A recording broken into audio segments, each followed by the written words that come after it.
Olá, bom dia, boa tarde, boa noite para quem estiver assistindo.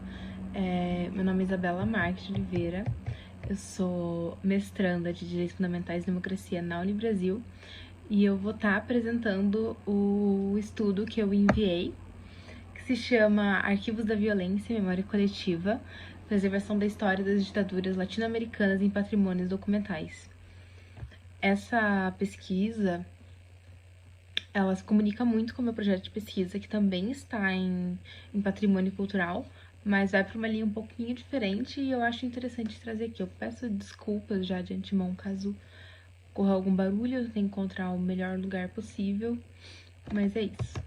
Trazendo uma introdução, o projeto vai tentar trazer a preservação do patrimônio cultural e memória coletiva do período histórico das ditaduras, tanto no Brasil quanto Argentina, Chile e uma questão toda da América Latina, e a função e importância da proteção desses bens, desses documentos para a criação de uma memória coletiva de toda a sociedade. E uma questão já própria do estudo mesmo, a gente tem a proteção dos patrimônios culturais como direito fundamental, né? Protegido constitucionalmente, uma vez que são patrimônios culturais da sociedade. E a partir do momento que você não preserva esses bens, você não pode estar falando em transmissão de conhecimento. Entrando na questão da memória coletiva própria, a gente vai usar nesse estudo a ideia de memória coletiva do Bosch. Eu não me desculpa de novo pela pronúncia, eu não sei muito bem dizer o nome dele, mas é Bosch. Vai estar aqui na tela o nome dele e é isso aí. Que é uma ideia da visão de que é uma recomposição do passado, né? A partir do momento que você desenvolve uma memória coletiva, a partir de documentos, né, e comprovações históricas, você vai poder entrar numa recomposição do próprio passado da nação. E é aí que a gente entra na defesa desses patrimônios.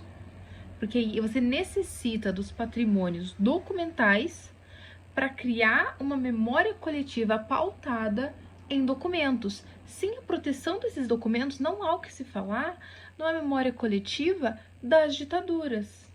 Logo, os bens documentais dos períodos das ditaduras na América Latina e a proteção deles transformam-se em maneiras de manter a memória coletiva limitada a partir de documentos individuais.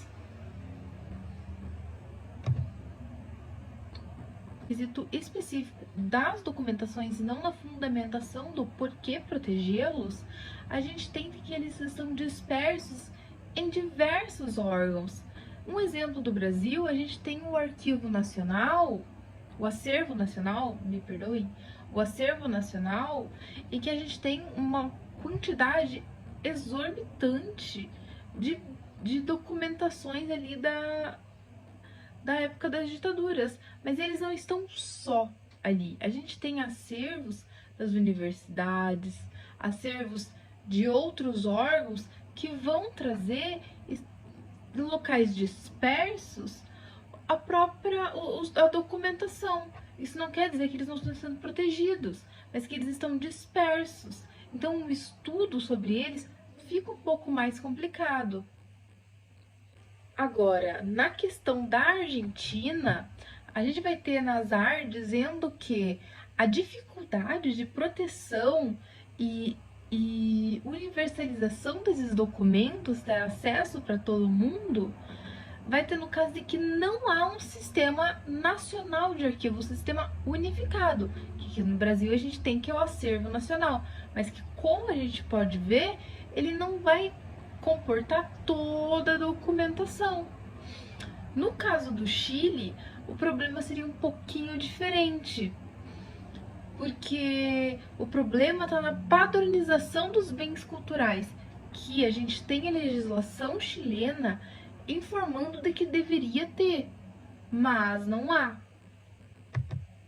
Agora entrando numa outra proposta, que foi a proposta dada pela Unesco, né, que é um sistema digital e compartilhado entre todos os países, e aí na questão não é só América Latina, né, de bens documentais, para solucionar dificuldades e controvérsias e promover a unificação desses documentos, desses patrimônios documentais entre diversos países.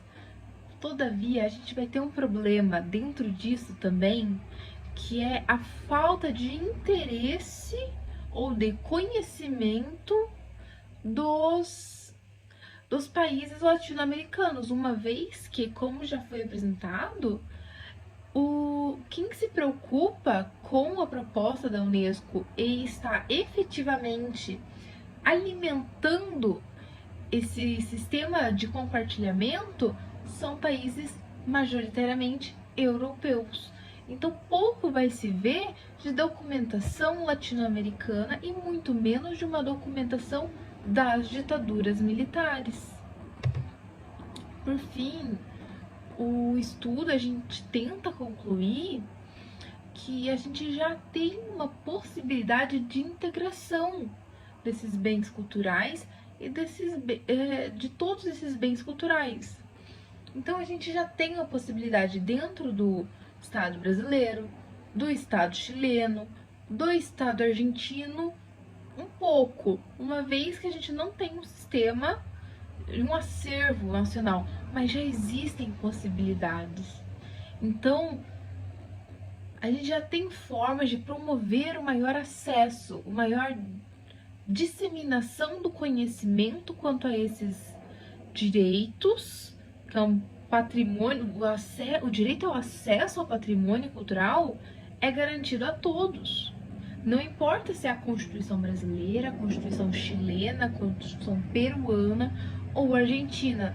Ou seja, a gente já tem formas de garantir esse direito ao acesso ao patrimônio cultural, ao patrimônio documental de épocas de ditaduras, né? Para a gente poder desenvolver uma memória coletiva que é extremamente importante dentro dessa questão toda das ditaduras militares, pois a partir de relatos individuais e documentados é possível a criação de uma memória coletiva para impedir que esses eventos ocorram novamente.